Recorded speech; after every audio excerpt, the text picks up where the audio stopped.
wie ein ideelles Phänomen, also der Gedanke sich koppelte an den materiellen Körper und wie bewegt diese Gedanke den Körper? Ja, meine Idee, mein Gedanke kann diesen Deckel verschieben. Ich muss mich nur konzentrieren, damit sich der Gedanke in der Idee verkörpert. Und also lass uns darauf schauen, nur muss ich nicht ungestört bleiben. Also da muss ein bisschen Stille ich bitte um Stille. Ja, da muss die Stille so richtig einziehen. Ja, ich möchte mich konzentrieren, das sehen Sie.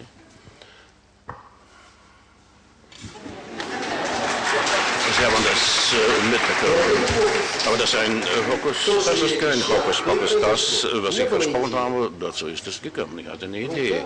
Also wissen Sie, mein Arm, meine Hand, das ist was Materielles. Das sind Muskeln, das sind Neuronen, das sind Mediatoren, das sind alles Substanzen. Und die Idee soll einen Mediator irgendwie angeschubst haben. Das ist das Gleiche, wenn Sie beispielsweise die Bewegung dieses Kalken gesehen haben, ohne auch die Bewegung meines Handes. Aber das Geheimnis bleibt die gleiche, wie ein ideeller Gedanke sich umgemünzt hat in eine materielle Bewegung.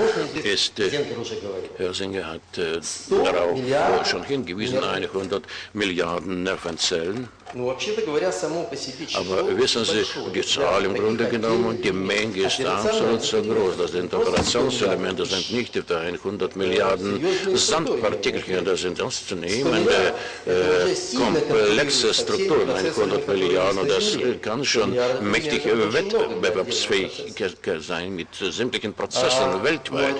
Aber das ist bei weitem noch nicht alles. Man hat schon darauf hingewiesen, dass es jede Zelle gibt und diese Zelle hat bis zu 10.000 oder 15.000 Kontakte zu und an den anderen Zellen. Das ist ein Netzwerk. Eine Zelle vermehrt sich praktisch mit 10.000 oder 15.000 Kontakten und jeder Kontakt, jede Zelle zu einer anderen Zelle, das ist eine Welt. Ja, das ist Synapsis, das wissen wir. Und diese Synapse, das ist nicht etwa eine einfache Übertragung, wenn elektrischer Impuls durch chemische Mediatoren eine andere Zelle weitergeleitet werden. Das ist eine ganz wichtige Küche, komplizierte Küche mit 15, 20 Freiheitsstufen, Freiheitslevel, in Abhängigkeit davon, was sich alles abspielt in der anderen Zelle. Wie sind die Kontakte da angepasst, sind die suprazellularen Strukturen und abhängig davon wird die Zelle dann sich umschalten, nur in einem einzigen Kontakt auf die 20 Art und Weise, wie die es gibt. Das ist ein gewaltiger Mechanismus des Hirns. Können Sie sich vorstellen, inwieweit variativ und variabel dieses Organ, wie viele etwaigen denkbaren Zustände angenommen werden können von diesem Hirn. Wenn wir arithmetisch vorgehen, so kann ich sagen, dass unterschiedliche Zustände, unterschiedliche Aktivitätsvariationen verschiedener Zellen, das wird mehr sein als sämtliche Atome, wie es diese gibt in unserem All, sichtbar und unsichtbar. So eine gewaltige Variety kann unser Hirn dann auch inkarnieren. Man hat jetzt im Programm geschrieben oder steht geschrieben, es soll zu einer Diskussion kommen zwischen Herrn Singer und ja, also wir wissen, ich sehe hier keine Berührungspunkte, denn was Herr Singer gesagt hat, da kann ich alles akzeptieren. Es gibt mehrere wichtige Ansätze, die wichtig sind für den Hirnforscher. Also Hirn ist nicht etwa so gegeben, wie er so ist. Das ist ein Produkt der Evolution und das ist ein wichtiger Ansatz für die Forschung. Es gibt weitere Berührungspunkte, aber Diskussionspunkte, diskutable Momente gibt es nicht. Ich kann sagen, dass der Hirn des Menschen absolut eine Besonderheit ist und man braucht den Hirn.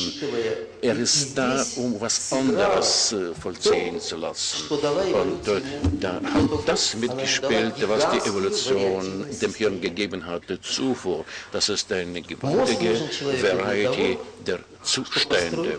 Der Mensch braucht den Hirn, um eine psychische Realität auch zu kreieren, aufzubauen. Das ist eine derart komplexe Maschine, die noch eine weitere Welt gebaut hat. Aber das ist aber eine ideelle Welt, nicht mal optimal, sondern das ist immaterielle Welt. Sie werden jetzt Augen schließen. Sie sind in dieser Welt da und da hören Sie das nicht, was außerhalb der Welt da ist. Sie können unterschiedliche Kombinationen einmal sich vorstellen, Menschen beschreiben, wie sie dann auch leben und weiterleben. Also die Netzhaut, wie gesagt, das Augen, das ist in gewissem Sinne eine Matrix im Digitalkörper. Man hat 10, 20 Millionen Pixel. Durch diese Matrix, mit dieser Matrix können wir alles wahrnehmen und dann abbilden lassen, was wir sehen. Und dann von dem Augen geht ein Kabel, eine Leiter.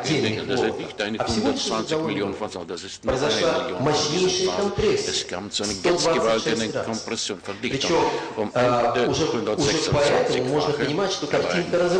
Aus dieser Tatsache heraus müssten wir annehmen, dass dieses Bild kaputt ist. Es gibt keine topologische Verteilung der Aktivitäten an der Oberfläche. Das gibt es nicht mehr. Also das ist einmal festzustellen, welche Stromaktivität da in dieser Nervenfaser ist. Das sind irgendwelche Nervenimpulse, die dort feststellbar sind.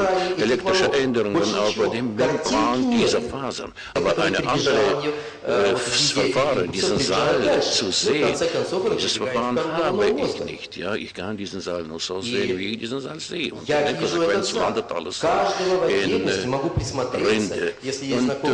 Und das sehe ich beispielsweise bekannte Gesichter und ich kenne diese bekannten Gesichter. Das Bild gibt es nicht mehr. Und ich sehe meine eigene Reaktion. Mein Hirn hat die entsprechenden Merkmale dieser externen Welt rekonstruiert zu einem neuen Weltbild der Menschheit. In diesem Sinne einen ganz gewaltigen Vorteil für sich erhalten, verglichen mit den anderen Lebewesen dabei, nämlich der Mensch jetzt direkt im Kopf unterschiedliche Versionen durchspielen lässt, wie das beispielsweise mit mathematischen und physikalischen Modellen gemacht wird. Wir können unsere Realität, wie gesagt, die Idee vorherrscht, das ist eine virtuelle Welt, aber das ist keine Märchenwelt, das ist keine mystische Welt, keine fantastische, das ist die Welt des materiellen Hirns und alle weiteren Anstrengungen unserer Forschungen sind in die Richtung zu leiten, in die Richtung, wie diese ganz Einheitlichkeit geredet wird von unserem Gehirn. Das sind die Elemente von dieser Realität. Wie denkt der Mensch? Denn um diese interne Realität dann aufbauen zu können, da muss einer denken können. Und der Hirn ist da, um diese interne Realität dann zu konstruieren. Und es ein gigantisches Problem gibt, wie die Neuronen miteinander die Aktivitäten koordinieren und sie sind sehr zahlreich, 100 Milliarden. Das ist eine sehr komplizierte Angelegenheit und sie unterstützen diese interne Realität und wenn die Koordination ausfällt, dann werden wir zu Automaten, aber diese Koordination besteht weiter. Wie wird das alles koordiniert? Man könnte diese Frage auch lösen und Antworten darauf finden. Da lassen sich auch Antworten finden und das ist der Weg zum Verständnis dieser Komplexität. Noch einen Gedanken wollte ich aussprechen, wie dieses Äußere, diese Umwelt umkodiert wird in diese Binnenwelt. Man könnte allgemeine Sachen aussprechen, das sind vielleicht 16-stellige Codes im Gehirn, wobei sie im Computer zweistellig sind, aber wo sind diese Codes? Das weiß keiner. Wir können das nur vermuten. Und deswegen haben die Psychologen einen Weg gefunden, wie diese Umwelt in die interne Welt übertragen wird. Wichtig ist hier der Terminus Begriffe. Wenn es ein Tisch ist, ist es kein konkreter Tisch, das ist ein allgemeiner Begriff. Ein Küchentisch, das ist auch ein Tisch. Und das, was ein Gehirn wahrnimmt, das sind die Begriffe. Diese Begriffe können sprachlich, linguistisch formuliert werden.